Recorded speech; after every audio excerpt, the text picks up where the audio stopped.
কারা এই 64 যোগিনী? এনারা কি খুব ভয়ঙ্কর? এনাদের প্রকৃতি কিরকম? এনারা শান্ত নাকি ভয়ঙ্কর? এনারা ক্ষতি করে না মানুষের উপকার করে? কে এনারা? এনাদের ব্যাপারে আজকে আলোচনা করার চেষ্টা করব। ভিডিওটা খুব মনোযোগ দিয়ে পুরোটা দেখবেন। হয়তো একটা নতুন ডাইমেনশন আপনার কাছে খুলে যাবে, অনেক নতুন কিছু আপনি জানতে পারবেন যেটা হয়তো আগে আপনি কোনোদিনও জানতেন না বা ভাবতেও পারেন নাই। Madhur Yoga, feel the divine ecstasy. দেখুন, আমাদের এই মানব শরীরে অসংখ্য নাড়ি আছে। এই নাড়িদের মধ্যে সর্বপ্রধান নাড়ি হচ্ছে সুষুম্না, এবং তার বাম পাশ দিয়ে যায় ইড়া এবং ডান পাশ দিয়ে যায় পিঙ্গলা। এবং এনারা যেখানে যেখানে মিট করেছেন সেইখানে একটা অন্তঃক্ষরা গ্রন্থি তৈরি হয়েছে, যেগুলোকে যোগের ভাষায় আমরা চক্র বলি। যেমনি মূলাধার, স্বাধিষ্ঠান, মণিপুরক, এইরকম 7টা খুব গুরুত্বপূর্ণ চক্র আছে আমাদের এই মানবতন্ত্রের মধ্যে। কেবল যে এই 7টা চক্রই আছে তা কিন্তু নয়, অনেক আছে। এবার সাধক যত বেশি সাধনার গভীরতায় ডুবে যায়, ততই বেশি এই সমস্ত চক্রগুলো এক এক করে অ্যাক্টিভেট হতে শুরু করে দেয়। এই চক্রগুলো এক এক করে জাগতে শুরু করলে আমাদের বিভিন্ন রকমের নতুন এক্সপিরিয়েন্স হয়। জীবনের একটা নতুন পরিভাষা যেন আমরা পাই। জীবনের এমন অনেক আনএক্সপ্লোরড ডাইমেনশন যেগুলো আমরা কোনোদিনও কল্পনাও করিনি, সেইগুলো আমাদের সামনে এক এক করে খুলতে লাগে।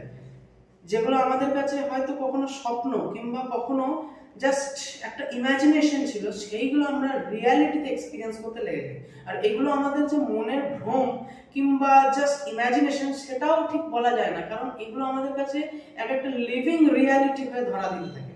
এবার শুরুর দিকে যখন একটা একটা করে চক্র, নিচের দিকের যে বেসিক চক্রগুলো যখন জাগে, তখন যে খালি বিশাল বড় বড় এক্সপিরিয়েন্স হয় তা কিন্তু নয়।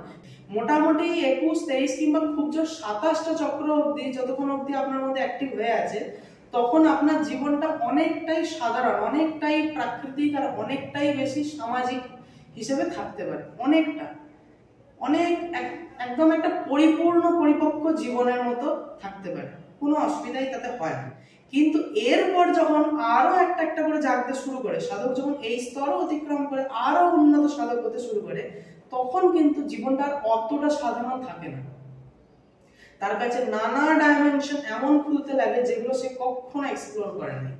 যখন এইরকম করতে করতেই মোটামুটি 64টা চক্র জেগে গেছে, তখন কিন্তু জীবনটা আর অতটা সাধারণ থাকে না। তার মধ্যে এমন অনেক এক্সট্রাঅর্ডিনারি জিনিস ধীরে ধীরে আপনা থেকেই প্রকাশ পেতে থাকে, যেগুলো আর 5 জনের কাছে কিন্তু অতটা সোজা নয় বা অতটা স্বাভাবিক নয়। সে যেন এক্সট্রাঅর্ডিনারি, আর 5 জনের থেকে যেন তাকে অনেক সহজে আলাদা করে দেওয়া যাচ্ছে, কারণ তার মধ্যে এমন অনেক এক্সট্রাঅর্ডিনারি জিনিস আছে যেগুলো সাধারণ মানুষ ঠিক ডিফাইন করে উঠতে পারছে না। তখন তার মধ্যে মহাশক্তির প্রকাশ হতে থাকে, বিপুল ঊর্জা তার মধ্যে কাজ করে সবসময়। সে এই জগতে, স্থূল জগতে যতক্ষণ না থাকে, তার চাইতে অনেক বেশি চেতনাময় জগতেই কাটায়।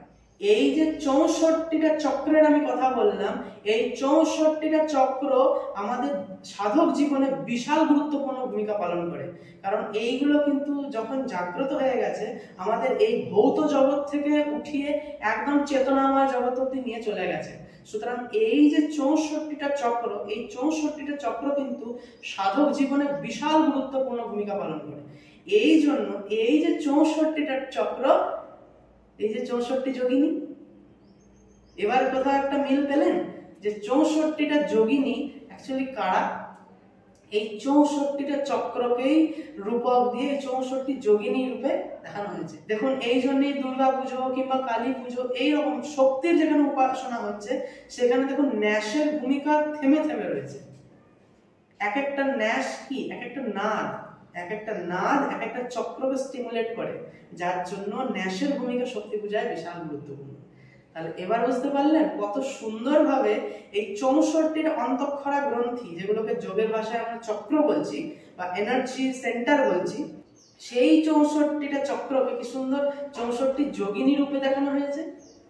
আবার এক একজনের এক একটা প্রকৃতি, তাই এক একজনের এক একটা নাম, আবার এক একজনের এক একটা রূপ।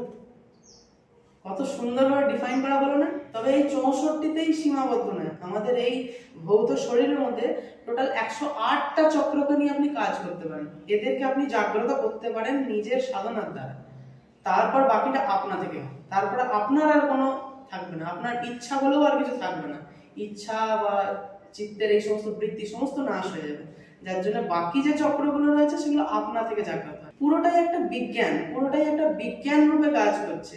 এই আধ্যাত্ম বিজ্ঞানটা যদি আপনি ঠিকঠাক ভাবে যদি বুঝতে পারেন তবে গিয়ে আপনার সেটা কাজ করবে, না হলে জাস্ট ওই একটা রীতি নীতি সংস্কার হিসেবেই রয়ে যাবে, জাস্ট একটা নিয়ম যেটা পরম্পরাগতভাবে চলে আসছে, কিন্তু সেটার তাৎপর্য বা যেটার কোনো কারণ মানুষ খুঁজে পাচ্ছে না, এইরকম হয়ে যাবে। সুতরাং যে নিয়ম আচার পালন করবেন সেটা জেনে শুনে পালন করুন, যেটা কেন করছেন আর এটার কারণটা কি। আজকের জন্য এতটা অবধি। যদি ভিডিওটা আপনার ভালো লেগে থাকে তাহলে অবশ্যই ভিডিওটা লাইক করবেন, কমেন্টে আপনার মতামত বা জিজ্ঞাসা যাই থাকুক আপনি দয়া করে জানাবেন, আর চ্যানেলে প্রথমবার হলে সাবস্ক্রাইব করে দেবেন।